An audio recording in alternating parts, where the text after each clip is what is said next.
में बेतार नदी उफान पर है। नदी की चपेट में आया एक मकान। जी हां, बड़ी खबर इस वक्त की बता रहे, मकान का एक हिस्सा नदी में समा गया है। खतरे की जद में कई और मकान हैं। वार्ड नंबर 17 में खतरे में कई मकान हैं। पुरानी पुंछ में मंडरा रहा है खतरा। देखिए, आप तस्वीरें टीवी स्क्रीन पर देख पा रहे हैं। मकान का एक हिस्सा किस तरीके से पानी में डूबता हुआ नजर आ रहा है और देखिए भरभरा कर ये एक हिस्सा गिर गया है। पुंछ में बेतार नदी उफान पर है और धारा प्रवाह किस तरीके से नदी बह रही है। बेतार नदी इस तस्वीरों में देखकर अंदाजा लगा सकते हैं आप कि बेतार नदी बेताब है, ये कहा जा सकता है। नदी की चपेट में एक मकान आया है जिसकी तस्वीर अब से कुछ ही देर पहले आप देख रहे थे। देखिए, एक बार फिर से ये तस्वीर आपको दिखा रहे। बेतार नदी की चपेट में ये मकान आता हुआ दिखाई दे रहा है। एक हिस्सा नदी में समा जाता है। खतरे की जद में कई और मकान है। एक ही मकान नहीं, बल्कि कहा जा रहा है कि इस बेतार नदी के जद में चपेट में कई और मकान आने वाले हैं और पुरानी पुंछ में खतरा मंडरा रहा है। तो ये बेतार नदी की तस्वीर आप टीवी स्क्रीन पर देख रहे हैं।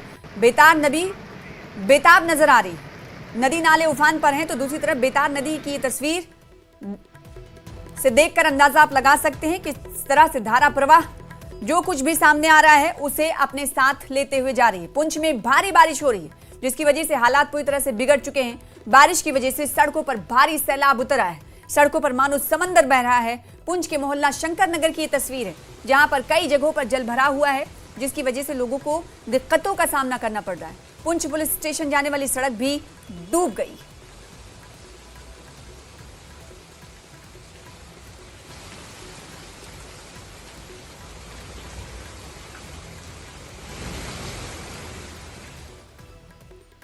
और मिन्हर में नदी के बीच फंसा एक शख्स, इसकी तस्वीर आपको दिखाएंगे। बड़ी खबर बता रहे, नदी के तेज बहाव में एक शख्स फंस गया जिसके बाद उसे लोगों ने फौरन रेस्क्यू कर निकाला। अचानक नदी का जलस्तर बढ़ा, सतह में इजाफा हुआ जिसके बाद ये शख्स फंसता हुआ नजर आया। लोगों ने शख्स का रेस्क्यू किया। देखिए आप कैसे तस्वीरों में उसे रस्सी दिया गया, रस्सी के माध्यम से खींचा जा रहा है उसे, उसका रेस्क्यू किया जा रहा है। बारिश की वजह से नदी नाले उफान पर हैं और ये तस्वीर मिन्हर की है जहां पर एक शख्स नदी में फंसता हुआ नजर आया। जब वो इस नदी के इर्द गिर्द था तब पानी कम था और धीरे धीरे इस के जलस्तर में इजाफा हुआ जिसके बाद ये शख्स नदी में फंस गया और फिर आनंद फानंद में आसपास के जो लोग थे वो रेस्क्यू करते हुए नजर आए। गनीमत ये रही कि सकुशल इस शख्स का रेस्क्यू कर लिया गया।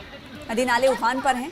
ये तस्वीर आप टीवी स्क्रीन पर देख रहे हैं किस तरीके से भारी बारिश की वजह से नदियों का जलस्तर बढ़ रहा है और इसी वजह से प्रशासन ने लोगों से अपील की है कि वो बेवजह नदी नालों की तरफ ना जाएं।